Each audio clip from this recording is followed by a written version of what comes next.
विद्या, विद्या, विद्या। क्या हुआ मुकुंद? यार वो तुलसी क्या रहा? यार तुम्हें नींद में भी वही दिखाई देता है क्या? ये कोई वक्त है इस बारे में बात करने का? यार मतलब कितना अजीब लगता है वो। अरे अजीब तुम लग रहे हो। रात को भी वही बात लेके बैठ गए। तुम्हें और कोई थॉट नहीं आ रहा है क्या आजकल? नहीं यार, कुछ अटपटा सा है। तो जाओ मुकुंद। विद्या मेरी बात तो सुनो यार, प्लीज। सुबह मैंने माली को बुलाया, वो आके दूसरा पौधा लगा देगा। अभी प्लीज सो जा, मुझे भी सोने दो।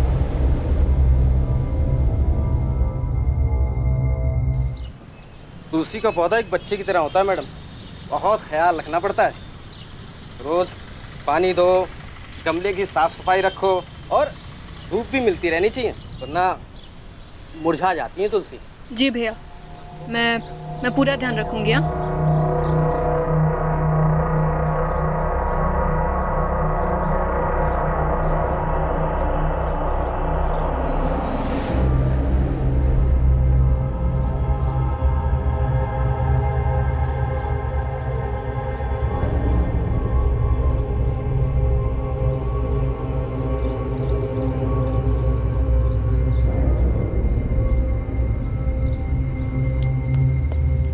लीजिए मैडम, हो गया।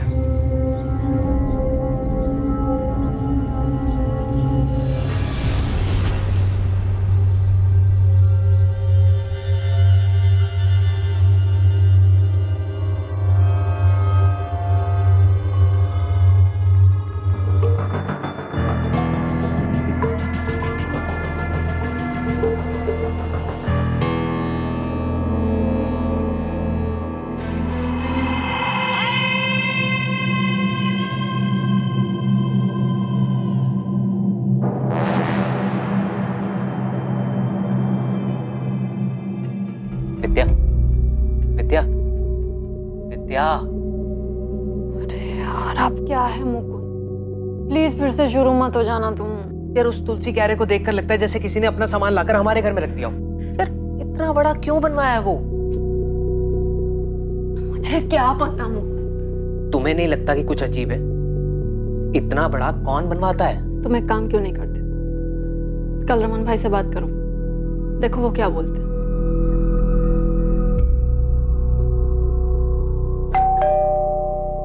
अरे क्या हुआ मुकुंद? अचानक से बुलाया, फोन पे भी कुछ बताया नहीं। कुछ प्रॉब्लम हुआ क्या? नहीं नहीं रमन भाई, कोई प्रॉब्लम नहीं है। आइए ना, अंदर आइए। रमन भाई घर बहुत अच्छा है, सब कुछ ठीक है यहाँ। हाँ हाँ। लेकिन वो बालकनी में। बालकनी में क्या हुआ? आप चलिए ना, मैं दिखाता हूँ आपको। चलो चलो चलो। क्या हुआ बोलो। अब ये जो आपने तुलसी के लिए बनवाया है, ये काफी बड़ा है, काफी जगह भी घेरता है और अच्छा भी नहीं लग रहा है। थोड़ा बड़ा तो है, लेकिन अभी बन गया तो क्या करें बोलो। अगर आप बोले तो हटवा दूं इसे। हटवाओगे मेरे को कोई दिक्कत नहीं है, लेकिन जो भी खर्चा होगा वो तुम देना, मेरे से मत मांगो। हाँ हाँ, आप उसकी टेंशन मत लीजिए, मैं देख लूंगा वो सब। ये तोड़ने में जो टाइल वाइल टूटेगा, जो नुकसान होगा, उसका पैसा तुम्हारे डिपॉजिट में से काट लूंगा। आप उसके लिए बेफिक्र रहिए रमन भाई, मैं बहुत ध्यान रखूंगा उस चीज का। हाँ तो फिर करवाओ, चलो चलो। वो तुलसी क्यारा पूरा हटवाने की क्या जरूरत है? 2-3 ब्रिक हटवा के थोड़ा छोटा करवा दो ना बस। क्या दिक्कत है विद्या? अब तो रमन भाई ने परमिशन दे दी है ना। कोई प्रॉब्लम नहीं है, पर अभी अभी मैंने वो पौधा लगवाया है और अभी हटा देंगे तो घर के लिए अशुभ होगा ना। सिर्फ क्यारा हटवा रहा हूँ विद्या, पौधा हम किसी दूसरे गमले में लगा देंगे, तुम्हारे लिए साफ सफाई के लिए भी आसानी हो जाएगी, है ना? अरे बाबा, कल नया गमला ला दूंगा, तुम टांग देना उसे जहां मन करे, ठीक है? अच्छा सुन, एक काम करते हैं, पहले मिट्टी निकाल लेते हैं, उसके बाद क्यारा तोड़ते हैं। इससे हम लोगों का काम आसान हो जाएगा और ज़्यादा मेहनत भी नहीं पड़ेगी।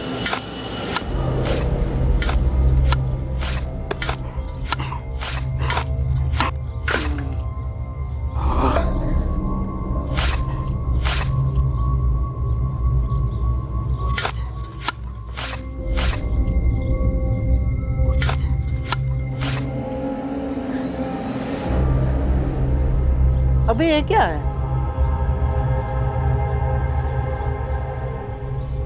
कपड़ा जैसा कुछ है क्या है यार? चल खींच, खींच। राजू खींच। भैया, भाभी, अरे क्या हो गया, क्यों चिल्ला रहे हो? भैया देखो इसमें है क्या अंदर, देखो भाभी देखो।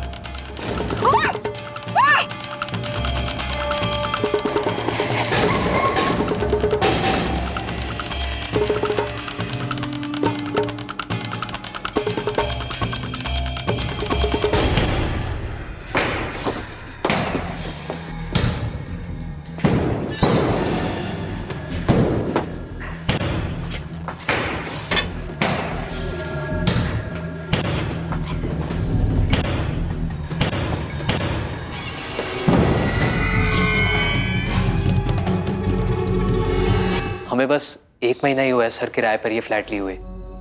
इतना बड़ा तुलसी का स्ट्रक्चर बालकनी में बहुत अजीब लगता था। मैंने मकान मालिक से बात की, उन्होंने तोड़ने की परमिशन दी। जब तोड़ने लगे तो उसमें से ये कंकाल निकला। मकान मालिक कौन है? नाम क्या उसका? रमन सरवैया नाम है सर। मैंने फोन किया है, वो आते ही होंगे। सर, है तो ह्यूमन स्केलेटन, लेकिन काफी बुरी हालत में। पेल्विक बोन्स तक टूट चुकी हैं। पता नहीं चल रहा है मेल है या फीमेल। स्केलेटन को फॉरेंसिक भेजो रीवा, देखते हैं उन्हें क्या मिलता है। ये कहाँ से लाए तुम लोग? कहाँ से लाए क्या मतलब? अरे हम कहाँ से लाएंगे? आपका घर है, आप जानो कहाँ से आया। बन रहे थे तो तुम होने, और तुमने जिद किया था वो तुलसी क्यारा तोड़ने के लिए। उससे पहले तो कुछ नहीं निकला यहाँ पे। कैसी बात कर रहे हो रमन भाई? 1 महीना हुआ मैं यहाँ पे आए हुए, और तुलसी क्यारा के अंदर से निकला है ना वो, तो आपको नहीं पता होगा कहाँ से है वो? पता तो आप ही को होना चाहिए। किसका कंकाल है? मैडम घर मेरा है, पर मैं रहता नहीं हूँ यहाँ पे, हमेशा से किराए पे ही है। और अब तो किराए पे भी कोई नहीं लेगा, सब डर जाएंगे। कितना नुकसान हो गया मेरा। रमन जी, आपको इस बात का जरा सा भी अंदाजा है कि क्या हुआ यहाँ पे? हाँ, समझ रहे हैं आप इसका मतलब? आपके घर से मानव कंकाल मिला है। किराए की बात तो बहुत दूर रही, हम आपके इस घर को सील करने जा रहे हैं। और चुपचाप हमें यह बताइए, ये कंकाल किसका है और किसने दफनाया इसे यहाँ पे? रमन जी बोलिए, कहां से आया कंकाल? मुझे नहीं मालूम, 10 साल से किराए पे ही है। तो क्या 10 साल पहले दफनाया था इसको? हाँ, पता नहीं। तो फिर ये यहाँ आया कहाँ से? किसने दफनाया? तुलसी क्यारा आप ही ने बनवाया है ना, उसी में से निकला है। नहीं, हाँ, वो हितेश और धर्मेश ने बनवाया तुलसी क्यारा। हितेश, थोड़ा बारीक बारीक काटना। हाँ, नहीं तो करारे नहीं बनेंगे। देखना किसका फोन है। हेलो। तो धर्मेश मैम वो भी बात नहीं कर सकते, वो थोड़ा बिजी हैं। अच्छा, वैसे तुम्हें पता चला कि नहीं, धर्मेश की शादी फिक्स हो गई है। कौन है? आरती। मरवा के मानेगा यार। अच्छा ये लो, धर्मेश से बात करो। देखो कितना शर्मा रहा है, लड़की की फोटो भी नहीं दिखा रहा मेरे को। ये लो बात करो उससे, पूछना इससे कौन है। तो भजिया तन क्या आरती, तुम भी मजाक कर रहे थे? दोनों मामा भांजे थे, लेकिन रहते एकदम दोस्त जैसे थे। करते क्या थे? वो कोई कंसल्टेंसी कंपनी में काम करते थे। ये तुलसी क्यारा किसने बनवाया था? मामा ने या भांजे ने? हितेश, मुझसे हितेश ने बोला था, भांजे ने। रमन भाई रेंट। हाँ। अच्छा वो रमन भाई, एक रिक्वेस्ट है। बोलो बोलो। हम लोग क्या सोच रहे थे कि वो बालकनी में एक तुलसी क्यारा बना लेते हैं। तुलसी क्यारा? जी। हाँ, एक छोटा गमला ले आओ ना, तुम्हारा काम भी हो जाएगा और सस्ते में हो जाएगा। बोलो। नहीं, वो गमला तो बहुत छोटा हो जाएगा ना, तो 2-3 महीने में सूख जाता है। तो फिर हम सोच रहे थे कि थोड़ा बड़ा बना लेते हैं। हाँ, तो कितना बड़ा? आइए आपको मैं दिखाता हूँ।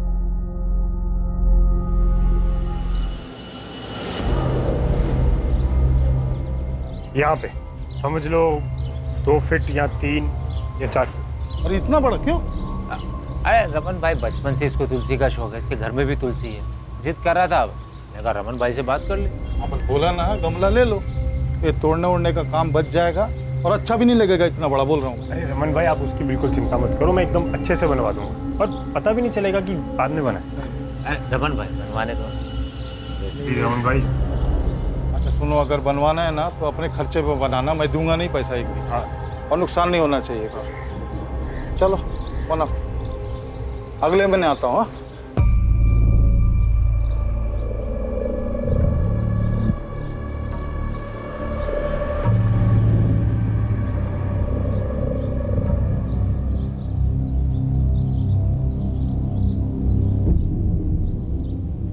धर्मेश, कुछ गड़बड़ तो नहीं लग रहा ना? एकदम परफेक्ट, इससे काम हो जाना चाहिए। पक्का? मतलब ऐसा तो नहीं लगेगा ना ये बालकनी के साथ नहीं बनाया? नहीं, सही हो गया। फिर भी एक बार चारों ओर से देख के बताओ ना, मतलब पक्का कुछ पता नहीं चल रहा है ना? देख, तो तू नहीं बताएगा ना, किसी को पता नहीं चलेगा। अब कहाँ हैं दोनों मामा भांजे? पता नहीं मैडम, बाद में पता चला कि दोनों गायब हैं। मतलब मिसिंग? कैसे और कब से गायब है? ये तो पता नहीं, लेकिन यहाँ से जाने के कुछ दिन बाद गायब हो गए। कहाँ गए किसी को मालूम नहीं। अभी ज़्यादा कुछ तो नहीं, लेकिन इतना बता सकती हूँ कि ये नेचुरल डेथ नहीं थी, ये एक मर्डर था। मर्डर ही हो? अब बता सकते हैं मौत कैसे हुई होगी? यस सर, ये देखिए, सर पर किसी चीज़ से बहुत जोर से वार किया गया होगा। मरने वाला कौन होगा? आई मीन मेल या फीमेल? अभी तो ये बताना मुश्किल है, क्योंकि इनका पेल्विक स्ट्रक्चर टुकड़ों में है और उसे असेंबल करने में थोड़ा वक्त जाएगा। जेंडर कंफर्मेशन और उम्र पता लगाने के लिए हमें कुछ टेस्ट और करने होंगे।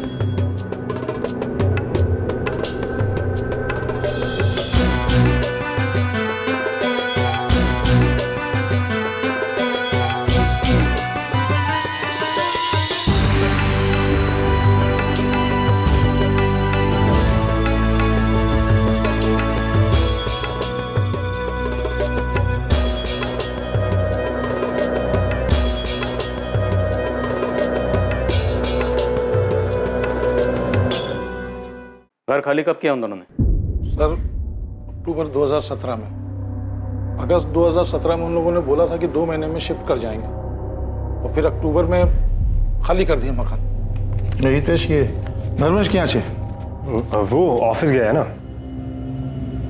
अच्छा रमन भाई, मैं क्या बोल रहा था कि जो हमारा एग्रीमेंट है ना, वो अक्टूबर में ख़त्म हो रहा है। हाँ क्यों? नहीं बस वो हम लोग शिफ्ट करने की सोच रहे थे। ये अचानक से कोई प्रॉब्लम है? नहीं नहीं ऐसा कुछ नहीं है, बस हम लोग थोड़ा बड़ा घर देख रहे हैं अभी। सर अक्टूबर 2017 में जब एग्रीमेंट खत्म हुआ तो उन लोगों ने मकान खाली कर दिया। धर्मेश आया था चाबी देने के लिए। अरे धर्मेश, नमस्ते। नमस्ते, आओ अंदर आओ। अरे धर्मेश, इतनी सुबह सुबह? वो रमन भाई फ्लैट की चाबी देने। हाँ लेकिन तुम लोग तो शाम को जाने वाले थे ना? हाँ बस अभी सुबह जाने का प्लान हुआ, सोचा जाना तो है ही, पूरा दिन आराम करने से अच्छा है अभी निकल लेते। हाँ अभी आ गए हो तो चाय वाय कुछ पियोगे? नहीं रमन भाई, वो हितेश सामान की गाड़ी के साथ वेट कर रहा है। जा कहाँ रहे? अभी तो मैंने और रितेश ने मुंबई जाने का प्लान किया है, देखो क्या होता है। मुंबई सरस है, बहुत कुछ है वहाँ, कुछ ना कुछ हो ही जाता है। अच्छा चलता। तो वो मामा भांजा दोनों मुंबई से मिसिंग हुए? नहीं ये तो पता नहीं सर, लेकिन खाली करने के 15 दिन बाद नवंबर 2017 में पार्क चौक पुलिस ने मुझे बुलाया था। अब मैं कैसे बताऊं कि हितेश धर्मेश किधर है? मेरे घर से तो 15 दिन पहले चले गए वो लोग। अब धर्मेश मेरे को बोला कि उसका और हितेश का मुंबई जाने का प्लान है। सर उन दोनों में से किसी ने हमें कुछ भी नहीं बताया, इसीलिए तो हमने मिसिंग कंप्लेंट भी लिखवाई है। इतना धर्मेश ने मेरे को बताया उतना मैं बता दिया, बाकी मालूम नहीं। धर्मेश ने तुमसे और कुछ कहा था? वो लोग मुंबई में कहाँ जा रहे हैं, वहाँ जाके क्या करेंगे? सच पूछो तो इतना जोर दे के मैंने पूछा भी नहीं। सर पिछले 15 दिन से दोनों में से किसी से कोई बात नहीं हो पाती, ना तो मेरे बेटे धर्मेश का फोन लगता है और ना ही मेरे नाती हितेश। सर मेरी भी हितेश भैया से 15 दिन पहले ही बात हुई थी और उस पर भी वो मैसेजेस से कांटेक्ट में थे। सर ये देखिए, लेकिन इसमें भी भैया ने कभी कहा नहीं कि वो मुंबई जा रहे हैं। जब भी मैं पूछती तो बोलते वो सूरत में ही है। मेरा बेटा धर्मेश भी ऐसे ही कॉन्टेक्ट में था मैसेज से, लेकिन 15 दिन पहले उसका मोबाइल भी स्विच ऑफ हो गया। रमन, ये सब कुछ तेरे घर से जाने के बाद ही हुआ है, और सिर्फ तू है जो कह रहा है कि वो लोग बॉम्बे गए हैं। सच सच बता, कहाँ है वो दोनों? मुझे क्या मालूम धर्मेश ने मुझे ही मुंबई जाने के बारे में क्यों बोला। तो वैसे भी वो मेरे फ्लैट पे किराए पे रहता था, कोई मेरे साथ नहीं रहता था। अक्टूबर में उसका एग्रीमेंट खत्म हो गया तो वो लोग खाली कर दिए। वो हितेश और धर्मेश के खाली करने के बाद यानी अक्टूबर 2017 से लेके अभी कुछ दिनों तक 2 अलग अलग लोग किराए पे रहे उस मकान, और उनके खाली करने के बाद ये मुकुंद और विद्या आए थे। सर 1 महीने के लिए भी खाली नहीं रहा। बहुत लकी मकान है वो। तुम्हारे उसी लकी मकान में से कंकाल निकला है? हाँ सर निकला है। पर सबको ये खबर भी हो गई है, तो समझ नहीं आ रहा मैं क्या करूं। सबको पता चल गया, कोई किराए पे भी नहीं रहेगा वहां, और बेचूंगा तो बिकेगा भी नहीं वो। प्रॉपर्टी के दाम बढ़ने के साथ ही किराए पर रहने का चलन भी बहुत बढ़ा है, लेकिन क्या आप नए घर में जाने के पहले उस घर की बारीकी से जांच और पड़ताल करते हैं कि वहां पहले कोई अपराध या क्राइम तो नहीं हुआ? पूरा सूरत हैरान है कि ये कंकाल हमेशा से इस घर के अंदर एक तुलसी क्यारा में दबा हुआ उन दोनों किराएदारों की आंखों के सामने ही था, लेकिन उन्हें इस बात का बिल्कुल भी अंदाजा नहीं लग पाया था। तुलसी क्यारा यहाँ रहने वाले 2 पुराने किराएदारों ने बनवाया था, जो कि खुद भी अभी लापता है।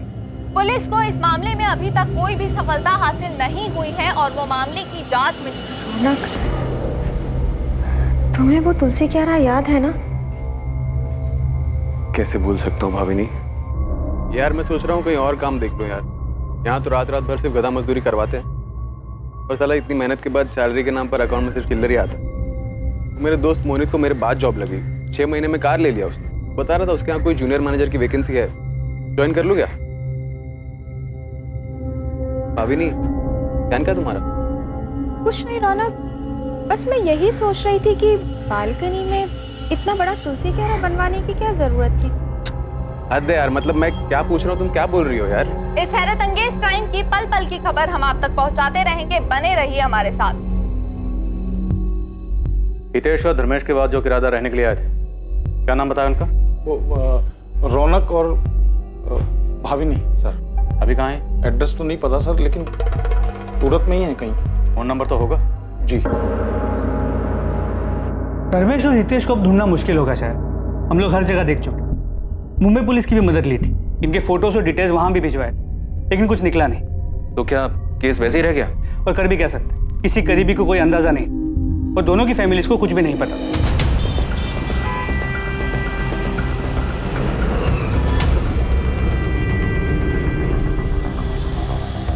अच्छे लड़के थे दोनों, पता ही नहीं चलता था कि दोनों मामा भांजे थे। उम्र में कुछ ज्यादा फर्क नहीं था, पर दोनों का स्वभाव बहुत ही अच्छा था। कोई गर्लफ्रेंड थी उनकी? ये तो नहीं पता कि वो कौन थी, पर एक लड़की थी जरूर जो कभी कभी आती थी। क्या नाम था?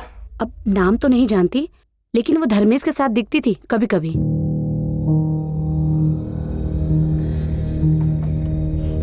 लता बहन कैसे आप? मजा मा धर्मेश, तू कैसा है? एकदम अच्छा, चलो मिलते हैं बाद में। और हाँ, कभी कभी हितेश भी होता था उसके साथ। तो होता ही नहीं है। क्या हो गया लता बहन? आपकी तबीयत कुछ ठीक नहीं लग रही। और डॉक्टर के पास जा रही हूँ बेटा, थोड़ी तबीयत खराब है। दोनों के साथ रहती थी? गर्लफ्रेंड थी या कुछ और? अब मुझे क्या मालूम मैडम, जो देखा था वो बता दिया। एक लड़की 2 बंदों के साथ आती जाती थी, वो भी किसी भी टाइम पर। सोसाइटी वालों ने कभी ऑब्जेक्ट नहीं किया? और रमन भाई को इस बारे में पता था? ऑब्जेक्शन जैसी बात तो कोई सामने नहीं आई, पर हाँ, वो कुसुम है ना 3rd फ्लोर वाली, उसने एक बार बताया था कि वो हितेश की बहन है, तो मुझे कुछ पूछना ठीक नहीं लगा। गलती तो आपसे भी हुई, आपको सब अच्छे से चेक करना चाहिए था ना। मैं क्या चेक करता श्वेता? मेरे को क्या मालूम घर के अंदर क्या चल रहा है, क्या नहीं चल रहा है? मेरे को क्या मालूम? मैं क्या दीवार फोड़ के जमीन खोद के देखता कि किधर लाश दबी, किधर क्या दबा है? वो जो भी था, अब सब यही बोल रहे हैं कि रमन भाई के घर से कंकाल मिला। आप तो बोल रहे, तो अभी क्या कर सकते हैं? तो क्या मालूम था तो वो लोग इतना सब कुछ कर देंगे और फिर गायब हो जाएंगे। पहले दिन से मेरे को शक करना चाहिए।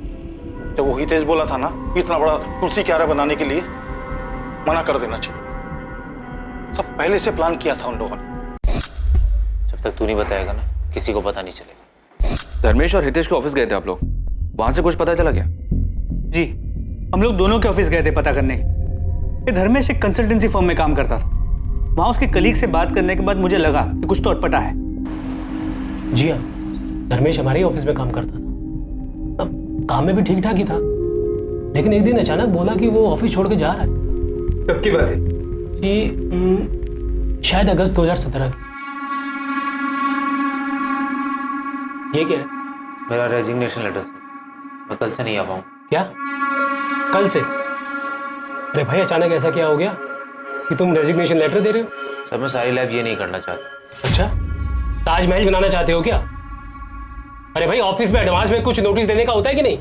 मैं यहाँ एक भी दिन नहीं रह पाऊंगा सर। कुछ करना चाहता हूँ और नोटिस ना देने के लिए सर जो भी चार्जेज हैं वो मेरी सैलरी में से काट लें। मैं कंटिन्यू नहीं कर पाऊंगा सर। रिजाइन करने के कुछ दिन पहले से ही बड़ा अजीब सा बिहेव कर रहा। अजीब सा बिहेव कर रहा? क्या मतलब? उखड़ा उखड़ा सा रहता था, जैसे कोई परेशानी हो। ऐसा लगता था कि वो अपने काम से पूरी तरह उब चुका है। अब शुरुआत में मुझे लगा कि उसकी कोई पर्सनल प्रॉब्लम होगी, इसलिए मैंने कुछ कहा नहीं, लेकिन पूरा महीना लगभग वो ऐसे ही डिस्टर्ब था। अब उसके इस बर्ताव का असर उसके काम पे पड़ रहा था, इसलिए मैंने उसे डांटा भी। अपनी इस परेशानी की कोई वजह बताई थी उसने? जी नहीं, ऐसी तो कोई वजह नहीं बताई उसने कि जिससे यकीन हो सके कि वो उसी वजह से महीने भर परेशान था। अब जब मैं उससे कुछ भी पूछता था तो सीधा सीधा तबीयत ठीक ना होने का बहाना कर देता था। जब उसने जॉब छोड़ा या कभी बीच में उसने मुंबई जाने की कोई बात की थी? जी मुझसे तो ऐसी कोई बात नहीं की। हाँ, लेकिन हमारे एक लड़का काम करता है तेजस, जो उसका दोस्त भी है, वो हो सकता है शायद उसे कुछ पता। बुलाइए उसे। जी वो तो आज छुट्टी पे है। मुझे तेजस का नंबर और एड्रेस चाहिए। इन सभी बातों को देखने के बाद लगा कि सब कुछ सोच समझ के तय किया गया था। अगस्त 2017 में धर्मेश ने अपनी जॉब छोड़ी। उसी के आसपास हितेश ने रमन को बताया कि वो लोग 2 महीने बाद उसका फ्लैट खाली कर दें, और अक्टूबर 2017 में उन्होंने उसका फ्लैट खाली किया। तो दोनों एक साथ छू मंतर हो गए। हमने उन्हें हर जगह ढूंढा, लेकिन सिर्फ उस किराए के फ्लैट में नहीं गए। कोई मतलब ही नहीं था वहां जाकर, किराएदार बदल चुके थे। हमारे लिए सिर्फ वो अब एक मिसिंग कंप्लेंट था, किसी बड़े क्राइम की भनक तक नहीं लगी। और कोई सोच भी कैसे सकता है कि घर के अंदर बने तुलसी के आरा के अंदर कोई लाश दबा के रख सकता है? शायद ये सब कुछ पहले से फिक्स था, इसीलिए वो तुलसी स्ट्रक्चर बनवाया गया और उसके अंदर लाश डाली गई। फिर कुछ दिन रुक कर देखा, और जब यकीन हो गया कि सब कुछ ठीक है तो निकल गए वहां से।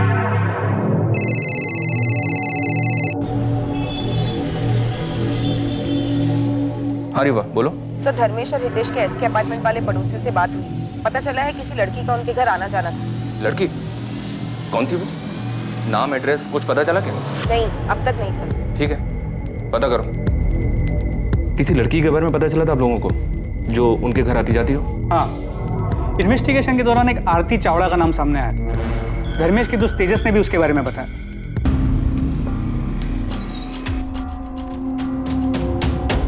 धर्मेश और हितेश कहाँ हैं तेजस? सर मुझे नहीं पता सर।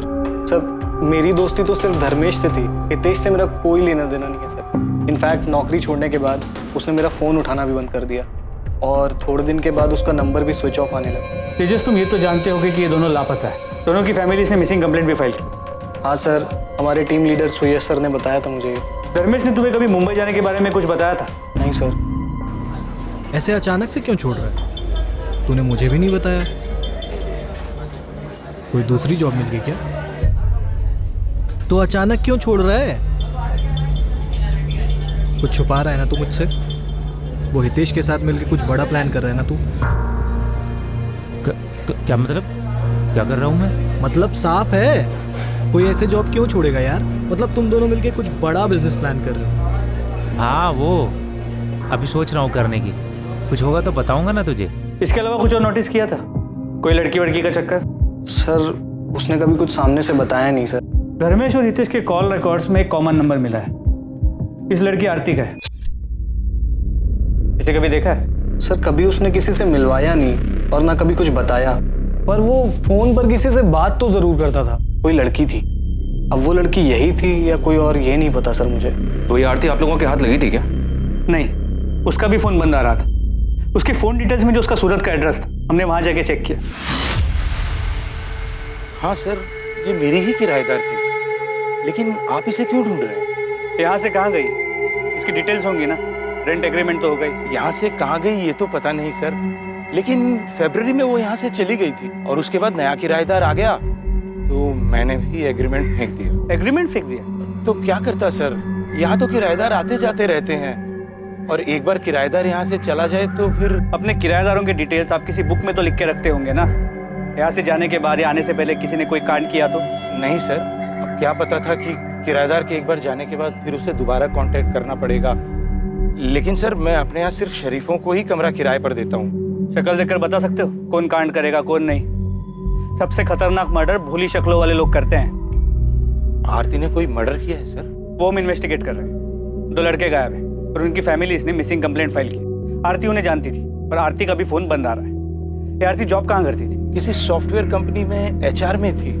उसके बाद भी हमने आरती को ट्रैक करने की कोशिश की। फिर हमें लगा कि शायद उनके रिलेशन के बारे में उनकी फैमिलीज को पता नहीं था। शायद धर्मेश आरती को लेके भाग गया और हितेश ने उनकी मदद की, लेकिन आगे की इन्वेस्टिगेशन में ऐसा कोई लिंक सामने नहीं आया। और ये हितेश जहाँ काम करता था वहां से कुछ पता चला? हितेश एक टूर्स एंड ट्रेवल्स की कंपनी में काम करता था। हितेश वो तो गजब का धोखेबाज निकला सर।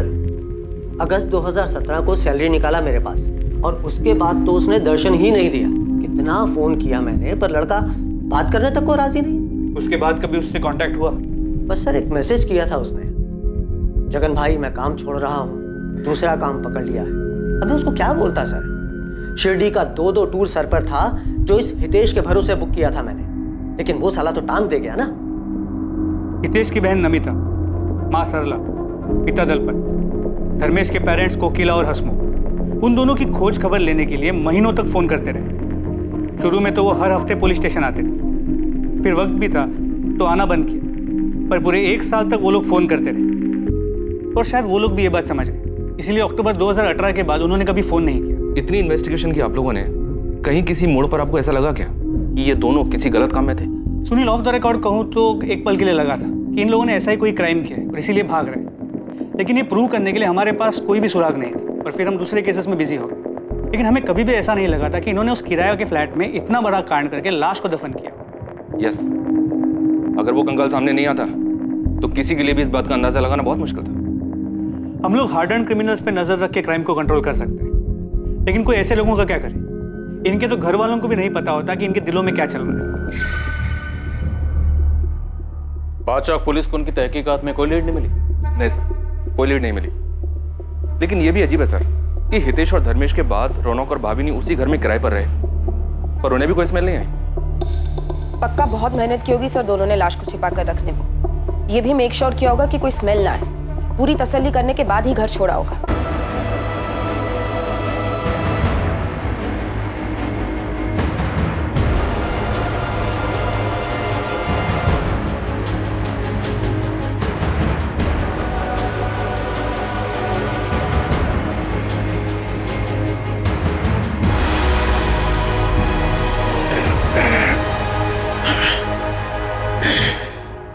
धर्मेश, ऐसे तो कुछ नहीं होगा, हमें ध्यान देना होगा कहीं कोई बदबू ना आए। हाँ हितेश, हमें समय समय पे चेक करना होगा।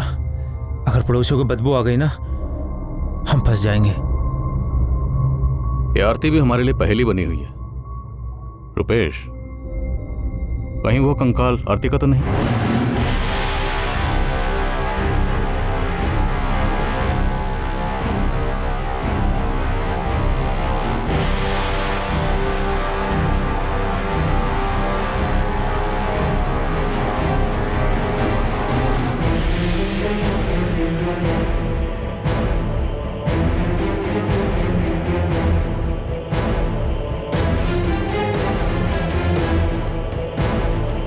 मुझे लगता है हमें हितेश और धर्मेश की फैमिली से बात करनी चाहिए। पुलिस से अचानक कांटेक्ट बंद हो गया उनका, कहीं ऐसा तो नहीं कि उनके बेटों ने उन्हें कांटेक्ट कर लिया हो? ठीक है, वो आप अकेले निकलो, बिना बताए उनके घर पहुंचो, देखते हैं क्या हाथ लगता है। सर एक बार ये रौनक और भावनी से भी बात करें क्या? अक्टूबर 2017 से मई 2019 तक तकरीबन 2 साल ये दोनों उसी घर में रहे। उनके बाद मुकुंद और विद्या आए जून में। रौनक और भावनी से पूछते हैं सर, क्या उन्हें कभी कोई स्मेल नहीं आई? बुलाओ उन दोनों को भी, उनके पास भी कोई ना कोई कहानी तो होगी सुनाने के लिए।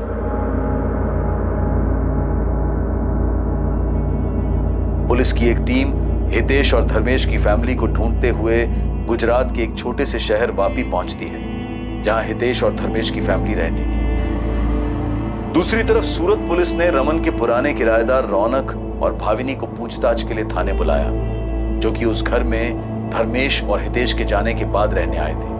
रमन सरवैया का 12 SK अपार्टमेंट्स वाला किराए का वो फ्लैट सील कर दिया गया। रमन सरवैया डर और फिक्र में परेशान हो रहा था, क्योंकि उसका घर अब क्राइम सीन बन गया था।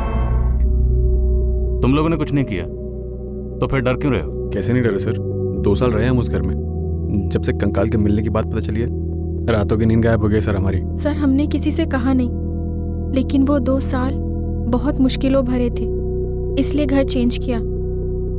अब समझ आ रहा है वो दिन इतने मुश्किलों भरे क्यों थे, क्योंकि सर वो घर ही मानूस था। हम तो हमारे नए फ्लैट ओनर से पिछले किराएदार के बारे में 4 बार बात कर चुके हैं। रौनक, मैं समझ सकता हूँ कि तुम लोग किस डर से गुजर रहे थे, पर क्या आप लोगों को वाकई कोई स्मेल नहीं आई? या पता नहीं था कि किस चीज़ की स्मेल है, इसलिए इग्नोर किया?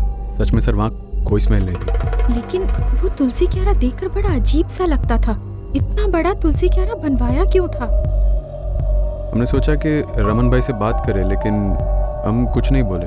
अगर वो बुरा मान जाते तो हमें अगले दिन घर खाली करवा देते। वो तुलसी क्यारा रमन भाई ने बनवाया था? घर उनका था, इसीलिए हमें लगता है उन्हीं ने बनवाया। एक बार जब रमन भाई किराया लेने आए तो तुलसी का पेड़ सूख गया था। हाँ पूरे। रमन भाई चाय। हाँ, अरे ये तुलसी में पानी नहीं डालते क्या? देखो ना कितना सूख गया है। अब याद से डाल दूंगी। वो रमन भाई, हमको पेड़ पौधों का शौक नहीं है ना, इसीलिए कभी ध्यान नहीं दिया। नहीं, मेरे को भी पेड़ पौधे का ज्यादा शौक नहीं है, लेकिन अभी घर में है तो सुखा के तो मार नहीं सकते ना। हाँ। 2-4 बूंद डाल दिया करो, क्या पता फिर से हरा हो जाए। उनका बोलना उस वक्त हमें अजीब नहीं लगा था, लेकिन अब जब पता चला है कि उसमें सिर्फ तुलसी नहीं थी, तो हम सोच रहे थे कि क्या रमन भाई को उस बारे में कुछ पता था। तुम्हें क्या लगता, रमन भाई ने जानबूझकर ऐसा बोला था? ऐसे ही कैसे किसी पर उंगली उठाए सर, उनके लिए भी ठीक नहीं होगा। हो सकता है जैसे हमें ना पता चला हो, उन्हें भी कुछ ना पता चला हो। ठीक, आप दोनों जा सकते हैं।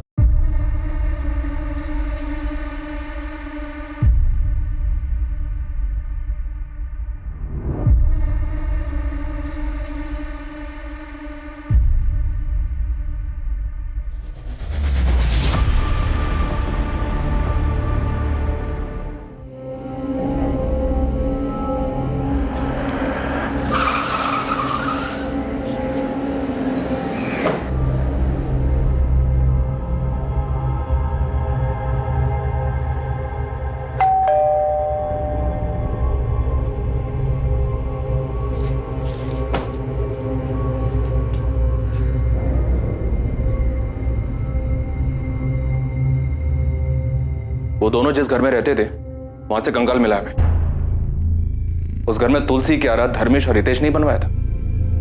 कंकाल मतलब हड़पिंजर? हाँ, लाश छिपाई है उन्होंने, जो कंकाल बनकर अब सामने आई है। हमें शक है कि दोनों ने मिलकर मर्डर किया है, इसीलिए 2 सालों से फरार है। क्या बोल रही है मैडम आप? एक तो आप उन दोनों का पता नहीं लगा पा रही है, और ऊपर से इस तरह का बेकार इल्जाम लगा रही है उन पर। देखो, बेवजह नाम मत घसीटो दोनों का। कोई सबूत है या बस ऐसे ही तुम्हारे वादों की तरह तुम्हारे दावे भी खोखले, हवा हवाई? इसलिए तो आए हम लोग यहाँ पे। बस एक बार वो दोनों हाथ लग जाएं, वो खुद आप लोगों को बता देंगे। फिलहाल आप लोग हमें बताइए कि वो दोनों कहाँ हैं। हम कैसे बताएं मैम? जाके अपनी पुलिस से पूछिए ना। हमने तो मिसिंग कंप्लेंट दर्ज करवाई थी दोनों की, तब तो आपको कुछ नहीं मिला था। साथ मत दीजिए उनका। मर्डर हुआ है यहाँ प्लान तरीके से। मान लीजिए हमारे बच्चों ने ऐसा कुछ किया हो, जो कि हो नहीं सकता। चलिए एक बार के लिए मान लेते, और ये भी मान लेते हैं कि हमें पता था, तो फिर हम पुलिस स्टेशन में मिसिंग कंप्लेंट करवाने क्यों जाते हैं? एक लड़की के बारे में पता चला हमें, जिसका उनके घर पे आना जाना था। आरती नाम है उसका, धर्मेश की गर्लफ्रेंड थी। कुछ पता है आप लोगों को उसके बारे में? सच में हमें कुछ नहीं पता। उन दोनों ने हमें कुछ भी नहीं बताया था। इससे पहले जो पुलिस आई थी ना, उन्हें भी हमने ये सारी बातें बता दी थी। मैम, पहले वाली पुलिस को भी आरती के नाम के अलावा उसके बारे में कुछ नहीं पता था। और एक बात, आपके आंगन में जो तुलसी का पौधा है, हितेश को पसंद था क्या? हाँ मैडम, उसे रोज सुबह तुलसी के पत्ते खाने की आदत थी। आप दोनों एक बात याद रखिए, धर्मेश और हितेश अपराध करके भागे हुए मुजरिम हैं। उन दोनों में से किसी को भी छुपाना अपराध करने जैसा ही। तो अगर कुछ भी पता चले तो आप लोग हमें इन्फॉर्म करेंगे तुरंत।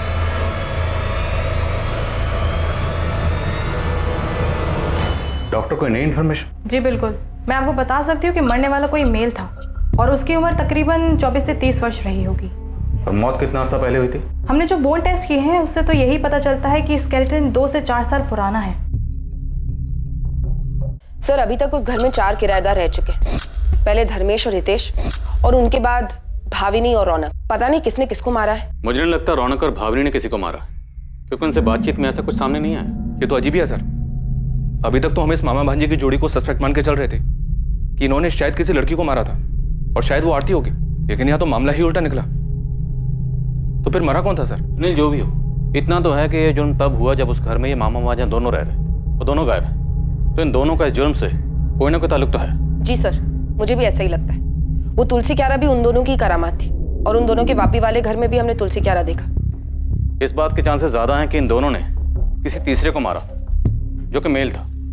या ये भी हो सकता है कि मामा भांजा की आपस में किसी बात को लेकर खटास रही और हितेश ने धर्मेश को मार डाला, क्योंकि रमन को वो तुलसी क्यारा बनाने के लिए हितेश ने अप्रोच किया था। ठीक है सर, इसका उल्टा भी तो हो सकता है। हो सकता है धर्मेश ने हितेश को मारा हो, क्योंकि मकान मालिक को चाबी देने के लिए धर्मेश ही गया था। दोनों ना से ही कोई एक तो पकड़ में आए जो हमें सच बता सके कि असल में वहां हुआ क्या। या फिर हमें ये आरती मिल जाए